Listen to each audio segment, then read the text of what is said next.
How to play the E7th chord. The full and correct name for the E7th chord is E dominant 7th. However, when we refer to it or see it in guitar tablature, music or chord charts, it's simply E7th. There are in fact two ways of playing the E7 in the open position. However, we'll be focusing on the simplest one during the first part of this tutorial. Let's play the E7th chord. Firstly, place the first finger in the first fret of the G string. Then press the second finger in the second fret of the A string. Now strum all the strings. Let's see that again with a guitar. Firstly, press the first finger in the first fret of the G string. Then press the second finger in the second fret of the A string, and now strum all the strings. If your E7th chord doesn't sound right, the first thing we need to check is the tuning. So take all your fingers off the strings and then play each string one by one.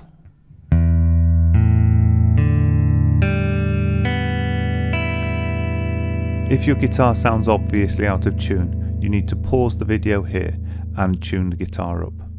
Otherwise, if you're not sure yet about the tuning, you need to pause the video here and check the tuning with your tuner. Now, let's refinger our E dominant 7th chord. Firstly, press the first finger in the first fret of the G string. Then, press the second finger in the second fret of the A string. Now strum. If you're still not happy with the sound of the chord, the first thing to do is to try playing each note one by one. By doing this, you'll be able to hear which strings are causing the problems.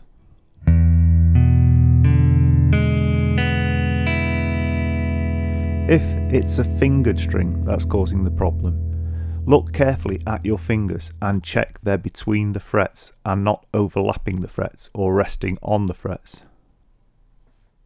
One of the most common problems I come across for fingered strings not sounding quite right is that they're just not being pressed quite hard enough. So try just putting a little extra pressure on the fingers and then strum the chord again to see if it sounds any better. If, however, you're finding a problem with the open strings, then your fingered strings must be resting across onto them. Hopefully you'll be able to see what the problem is by looking at the way your fingers are resting on the guitar. If your fingers are resting across the guitar and touching other strings, you need to bring them onto their tips. To do this, you may need to experiment with the position of the thumb. If you move the thumb around the neck towards the floor, this automatically brings your fingers onto their tips and makes the fingers far less likely to rest on the next strings to them. Also, you can get the problem with E chords that the side of your first finger is resting on the fingerboard, and this can kill the top E string.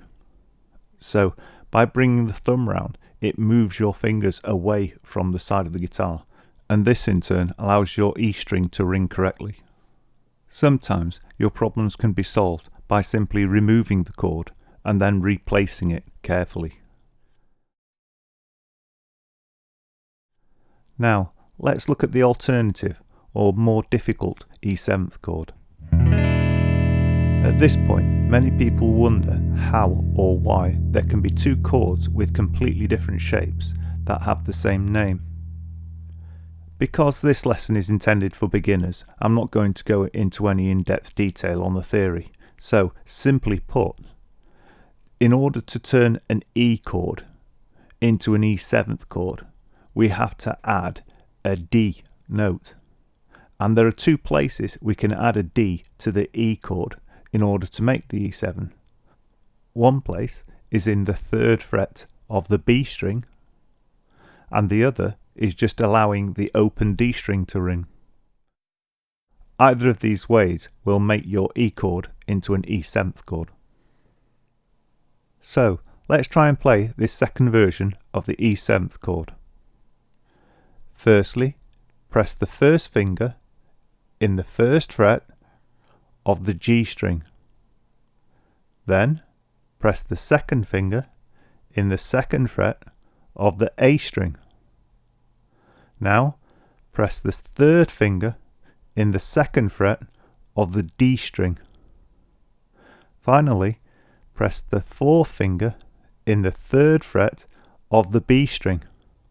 And now strum.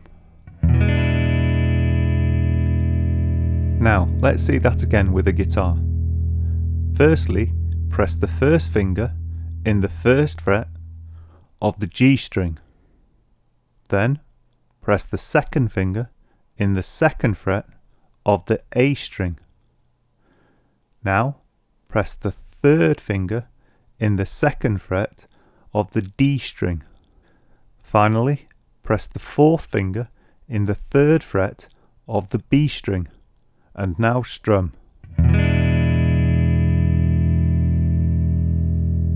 If when you strum the chord, this version of the E 7th chord isn't sounding correct, repeat the steps we did earlier with the first version in order to try and correct the issues. If, however, you have difficulty with the second version of the chord, or simply prefer the first version of the chord, stick with it. The two chords are equivalent to one another and are therefore interchangeable.